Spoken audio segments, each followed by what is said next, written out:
right, welcome back. So that is what we're focusing on, especially as the world commemorates International Day of Education. We're focusing on Nigeria. What are the challenges? How do we address the challenges? What will the suggestions be moving forward? So we do have Dr. Azuka Menkissi here with us. She is the education specialist for UNICEF Nigeria, alongside Hassan Nuruddin, who is a program officer for Youth Hub Africa. They both join us here in the studios. But Professor Abayemi Arigbabu is the Commissioner for Education, Science and Technology, Ogun State. He joins us virtually. Good morning, Prof. Thank you for joining us on the program today. So let us start with you. We do know there are several policies in this country to ensure that this is addressed, much as the minister hasn't recorded a lot of success. He said that himself. But for Ogun State, could you tell us, what is the state doing? Because you equally have some high number of out-of-school children on the list. What is the state doing to address this? Thank you very much. Thank you for having me. Let me say that the issue of out-of-school children, just as you have mentioned, is actually a worldwide thing. It varies from place to place. And unfortunately, the part of the problem we have in Nigeria is that most of the things we do rely on data from other sources because we don't actually have data that we can use to probably debunk things. But the reality is that we do have out-of-school children. And for us in Ogun State, we have actually put in place a number of measures. For instance, when our governor came on board, he declared emergency in the education sector. And because of that, he eradicated all forms of fees and levies in schools, because these are part of the things that can also hamper parents from bringing their children to school. All fees were cancelled, and then annually we do what we call vigorous enrollment drive. We go to motor parks, we go to marketplaces, we go from house to house. I personally, as the Commissioner for Education, Science and Technology, I lead this campaign every year. So we go encourage parents on the need for them to bring their works to school. And apart from that, we continue to invest in the education sector in Ogun State. We have introduced what we call the Ogun State Education Revitalization Agenda, which is an agenda to totally change the narrative in education in Ogun State. So we, through that one, because we have pillars, 6 pillars, that one is built on curriculum, education management, technology integration, funding. We are thinking for other creative ways of funding education. The 5th pillar of that is infrastructure. That is what has led to massive infrastructure. You see what we call yellow roof revolution in Ogun State. And then the last one is teachers and students' welfare. So we drive it through all this because we have to take care of every stakeholder in the education sector. So when you say, you started out talking about the figures here, what figures is the state working with? Do you have any way of gathering your own figure, for instance? Yes, that's exactly what I said. Now, in Ogun State, we have a platform, the digital platform for education revitalization. Through that platform, we are able to get accurate data of all learners in our school. We are probably the first state to do that. See, with what we have now, I can tell you, I mean, from local government to local government, from schools to schools, number of teachers in school, number of learners in school, and so on. So because we have the accurate number of those in schools, you know, when you not extract that from, deduct that from the population figures by the Bureau of Statistics and so on, you're able to actually get this figure. But like I said, the most important thing is for us to actually tackle that also, because even if it is just 10% you have, if it is just 5% you have, I mean, you still want to get all of them.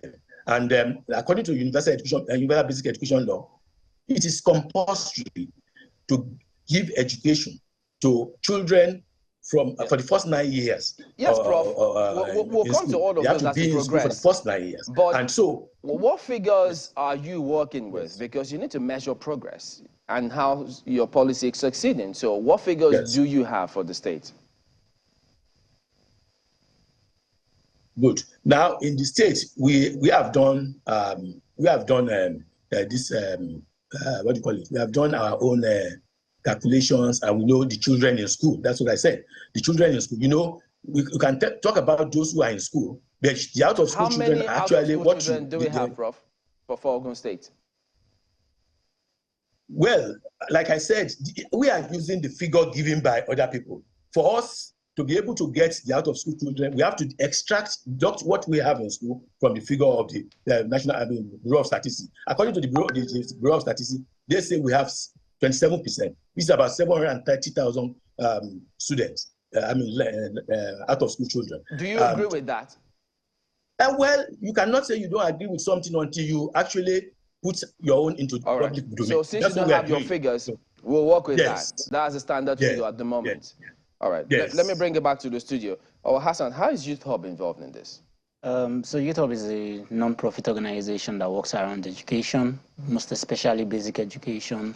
We've worked with a lot of international partners to see the domestication of the Child Rights Act in several states across the country. And also we are working with organizations such as Malala Fund to see that the free education is raised from the 9 years that it is right now to 12 years, working with the National Assembly, UNICEF, and other partners across the country, because we believe that education is very, very important, and most especially basic education, because if the foundation is not solid, then every other thing comes to the, it's not going to work.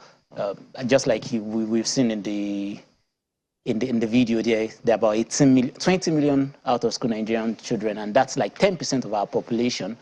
If things are not done before 2050, 2100, we would have a sizable chunk of the population, and that means out-of-school children also they are also finding the same scarce resources that even in school children have, and then it means a lot for our economy. It means a lot for the Nigerian future. If 10% of the Nigerian population is out of school today, you can actually see what it means for the Nigerian in the next 20, 30 years, which is not very good. It's quite interesting to see this Youth Hub also getting involved in all of this. I think that's quite commendable. But Dr. Menkissi, tell us about UNICEF's involvement in this one now. This is really a concern because the figures keep increasing. We thought that even though they're implementing policies, the figures are not reducing, they're going up. Yeah, I mean, the video I just watched is quite interesting. And one good thing that came out of this video for me, or for us as UNICEF, is that the number of out-of-school children that we are using is actually acknowledged, being sourced from government agency, UBEC. Now, it's a huge concern for everybody that the number of out-of-school children is increasing, and that we can also link to the fact that we have growing population. 1 out of every 3 children in Nigeria is out of school. 1 out of 3? 1 out of 3 children in Nigeria is out of school. So the figures that we have, and we are working with government to get this figure, is that 10.2 million children at the primary school age level are missing education, while 8.1 million children at the junior secondary school level are also missing education. Why are we disaggregating this data? It is important for everybody who wants to strategically intervene in reducing the number of out-of-school children in Nigeria to understand the categories and the number of children who are missing education at different levels of learning in Nigeria. And again, 12.4, our figures also show that 12.4 million children out of these figures that we have never attended school. And 5.9 million are those ones who dropped out, who left school early. So this 12.4, yeah. What age brackets are there? So across the 2 age school brackets, across the age bracket of primary and lower secondary education. And so the concern for everybody is that Nigeria contributes 15% of the global number of children who are missing education in Nigeria, in the world. So we should be worried as a country. And I must tell you that UNICEF is worried, UNICEF is concerned, and that is why we are working with federal and state governments in 3 key areas.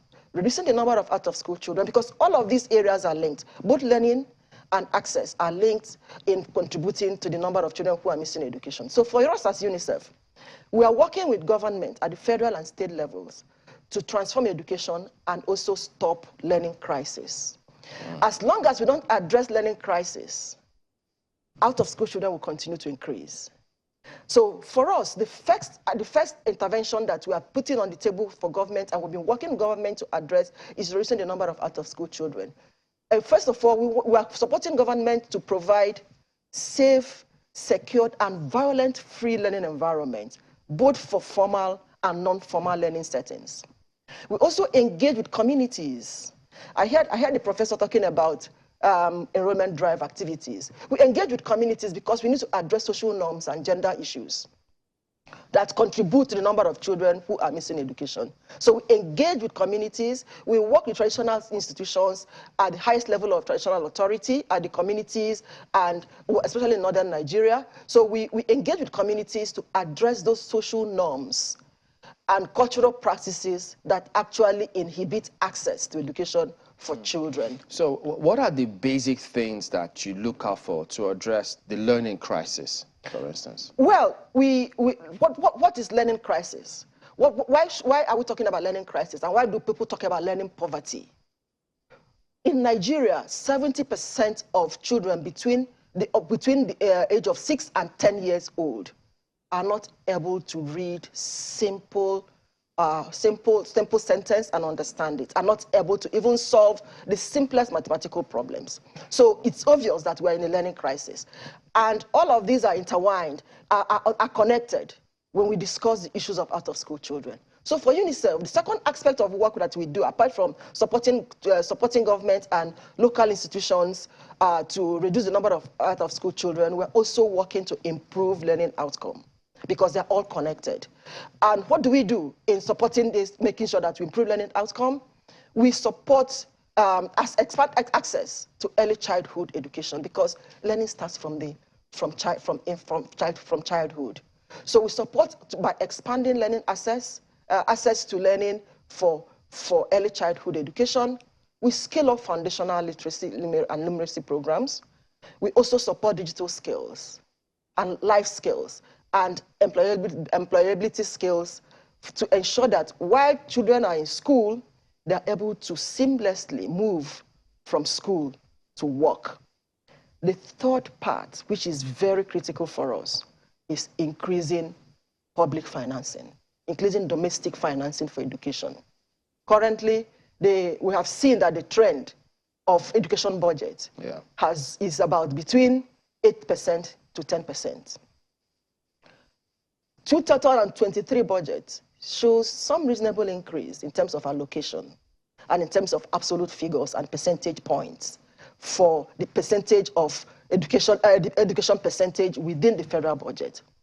But we're also worried about, beyond allocation, we're worried about utilization and release of these funds. Because we hear about funds have, this is allocation, 20%. Of course, we know that even the 8 to 10% allocation is below the 20% global benchmark. But then we are more worried about tracking the release and the expenditure of even the allocated funds, because most times they are not commensurate. The allocated funds are not commensurate to the level of release and level of expenditure. And that complicates the entire problem. It complicates it. Again, if you go further to look at the expenditure of what was released eventually, and you look at the effectiveness and efficiency of the utilization of what was eventually released, it becomes a huge source of concern. All right, Hassan, I mean, in all of Youth Hub's engagements, I mean, they talk about all the policies that they seem to be implementing, but what is it that sticks out for you, for Youth Hub, seeing all that the policies the government said that they're putting in place? What do you see that you think, look, certain things need to be addressed, perhaps in this directive? So I think one of the key things is that the political will to implement policies. Nigeria has a lot of good policies in paper, but when it comes to implementation, it's a big problem. Take the Child Rights Act. Many states have domesticated it, but how many states have actually started to implement it? It's a big problem. And state governors, you know, federal lawmakers and every other person that is involved in this thing, we tend to play to the gallery. For example, there was a video that was shown when the governor of Lagos State was talking to 2 children on a certain street. If you go to Oshodi, you would see many of them. I mean, it's not, that video makes it seem like it's a new thing. It's not a new thing. It's something that is there with Nigeria. We lack the political will to say this is the issue and this is how we have to solve it. There is the paperwork that is there. You would see it's beautiful paperwork, but okay, now let's do the work. It's a big problem. Nigeria also does not, Nigeria is a society that does not value education in the sense that people who are going to school today are rivaling people who do not have any source of education, any form of education, but have money. And then we talk to university students, secondary school students, look at that guy. He's not going to school and he has a lot of things, which should not be so. There is little amount being put in research and development. So even when there is the educational part, people do not go into research and development to bring out new innovations that would help the society. And so all these things, they are linked together in such a way that education does not seem like a big deal for us. If you look at the budget for the Nigerian, in the 2023 budget that is going on now, it is below the benchmark, just like she said. 15 to 26% is what UNESCO gives most nations that you should do. And for Nigeria, that is a developing country, we even have to do way higher than that because that's 10% of our own population not having any source of education. All right. It's a very big deal for us. We'll go to break now, but when we return, Prof, you'll speak to us, but we'll also take more recommendations concerning what more do we do to ensure that we address this challenge. That we'll talk about when we return in just a moment. Do stay with us.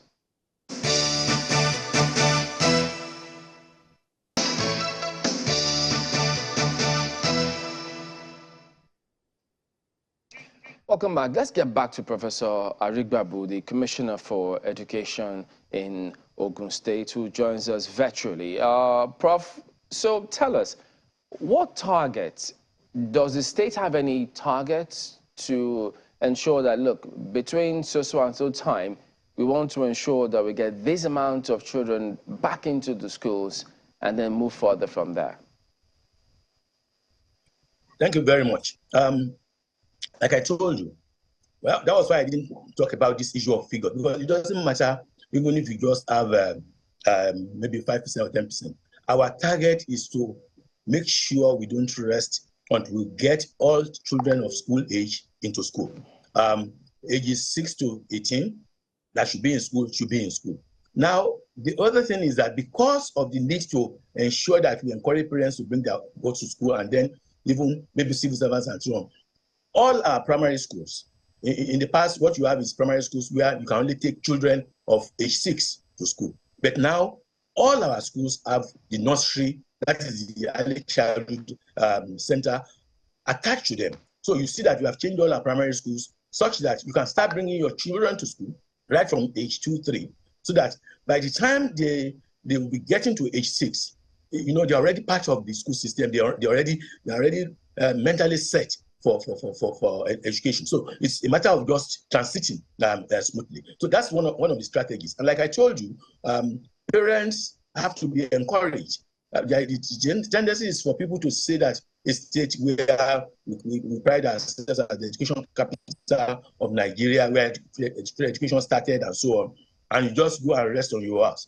You will be surprised what you see, because you need to encourage parents. There are a number of parents that have reasons not to bring their boys to school. Though the security problem is not so much in the southern part of the country, but notwithstanding, we still have pockets of security issues, which can actually make it. So for us in Ogun State, we are also investing on making sure that our schools are secured. We have a plan of ensuring that we can now have more maybe walls in our schools where there are no fences, and also we are engaging the parents, what we call the parents club, and also the various stakeholders, security agencies, to help us in the area of security. Now, apart from this, the government we have this 250 million World Bank Ogun State, we call it the Ogun State Economic Transformation Project, out of which the education sector is one of the 3 main sectors. So for us, we call it the skill sector, but education is actually driving everything there. So part of what this project is all about is also to ensure that teachers are also empowered to be able to do their work. And then we support the school with various facilities they need in school, so that even when these children come to school, we are able to actually give them what they should give them. And we are driving also with technology. You see, parents, you cannot say because we have gone last year, we will just say, well, next year it will happen. So we cannot rest. We will continue. Every year we go out on that campaign. We just launched the Out of School campaign in collaboration with the federal government. The federal minister of state was in our state about 2 weeks ago, and we launched. We brought in children from various places. We involved community leaders and the various maybe local government chairmen and so on to help us also get more of these children. Many of them were brought to this. Yeah, but Prof, if I could just jump in and ask you, what has the state or your ministry has identified as the major impediments to this out-of-school children challenge?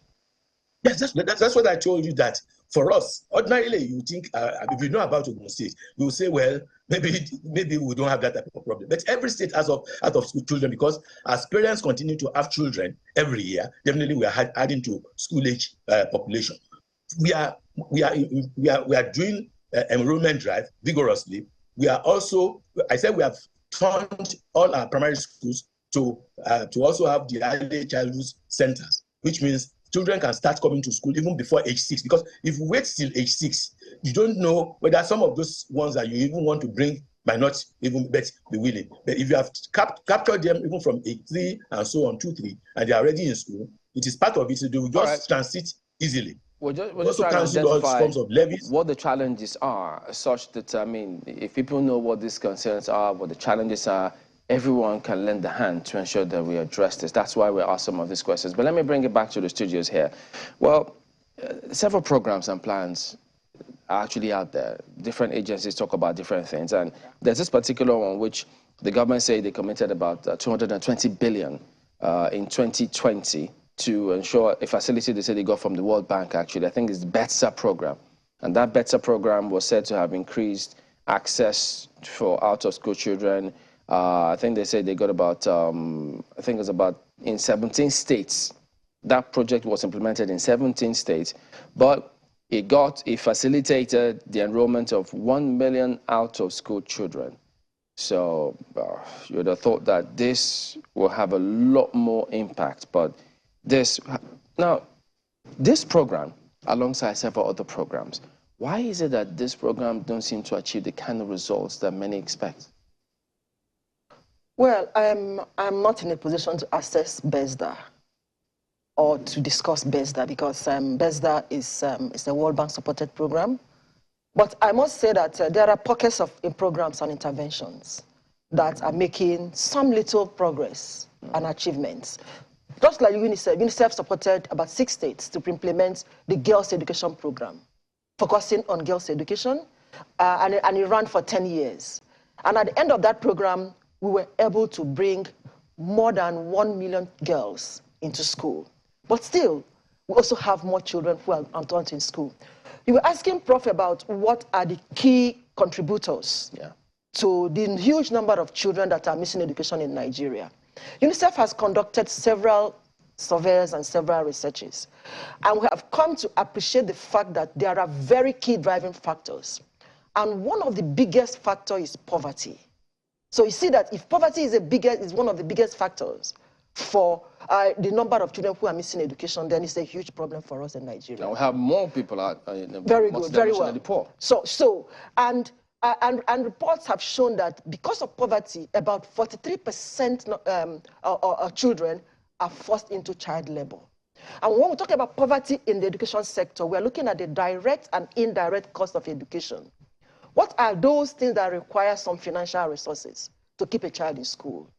We all know that education is supposed to be free, especially basic education. But we also know that there is nothing is free. Because if a child is not paying school fees, the parents have to provide books, they have to pay for school bags, have to pay for books to some extent. So there are some hidden costs of education that we call direct and indirect costs of education. So poverty is one key factor. You won't believe that even in FCT here, like few months ago, we supported UBEC and Federal Ministry of Education to conduct a national conference on out-of-school children. In that conference, we were able to identify young girls who live in some slums in Abuja, whose parents could not pay as little as 45,000 naira for that girl to transit from primary 6 to junior secondary school in a public school. So poverty is key. So for us as UNICEF, what we have done in addressing poverty issues is to support government to implement cash transfer programs for households and for schools by providing cash to households to support the opportunity cost of schooling, and as well as support schools with some grants to be able to provide the basic infrastructure. Sorry to jump in. School. My colleagues in Lagos have got questions for both of you, Hassan inclusive. Go ahead, please. Yes, thank you, Chamberlain.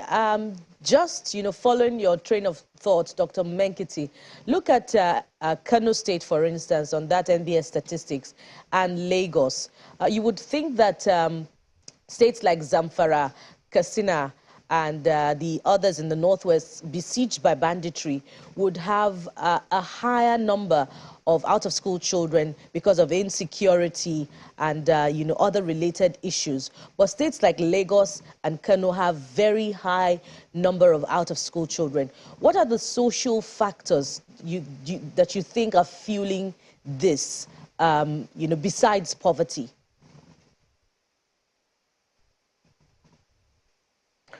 Well, in the first instance, Lagos and Kano, this is about the issues about population.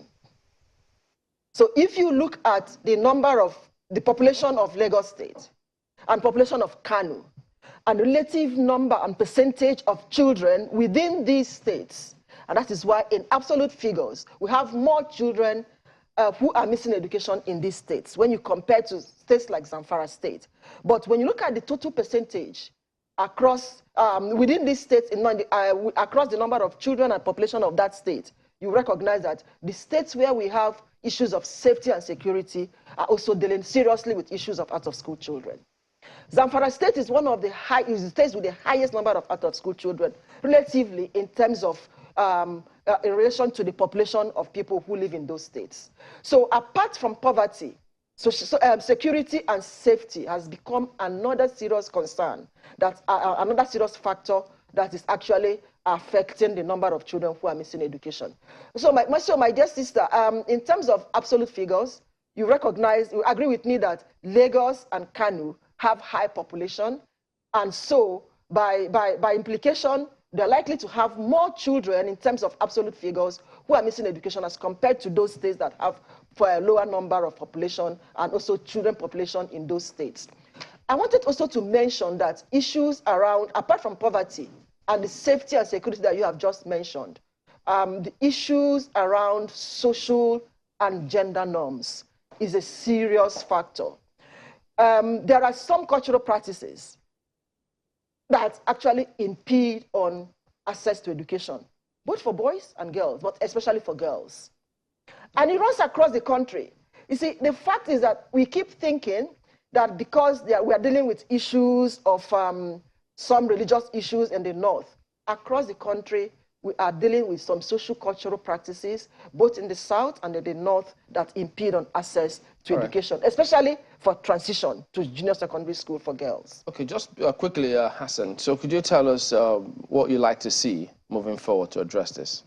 So I think Nigeria needs to, in terms of education, Nigeria needs to pay much attention to political will. The idea of having a federal, state, and local government level should also work in terms of education. Many a time I do not understand why the state government has to be involved in basic education. Why can't the local government take that part? Because they are much more closer to the people. It's even easier to mobilize people to go back to school through a local government board level and everything than for a governor sitting down in Ikeja or in Osogbo, somewhere in Osun State, because of all those kind of things. Number two, we need to pay more attention to the socioeconomic factors of Nigeria in terms of education. We need to see why education is very, very important again. In the early 40s, 50s, and 60s, people saw the significance that education played in social mobilization and in climbing the ladders of the society, and then sent their children to school. Yeah. But today, it's not the same. And so people do not see the reason to send their children to school again. Number three, we don't, I spoke about research and development. In terms of research and development, how much has Nigeria brought in the last 10 years? It's not up to one thing it's not up to something that a community college in the US would bring in terms of research and development. We don't do research here. And we need to pay very big attention to the basic education. If the foundation is very weak, every other thing to the university level becomes an issue. So, yes. Well, clearly we have a challenge on our hands, and it's something that we all need to focus on. We're just trying to identify what those challenges are, why are they there, with a view to addressing them, and not just score political points if it comes across like that. But we have to thank all of you for coming on. Hassan Nuruddin, Program Officer, Youth Hub Africa, Dr. Azuka Menkissi, Education Specialist, UNICEF Nigeria, and Professor Abayomi Arigbabu, Commissioner for Education, Science and Technology for Ogun State. Thank you all for coming on today. Thank you for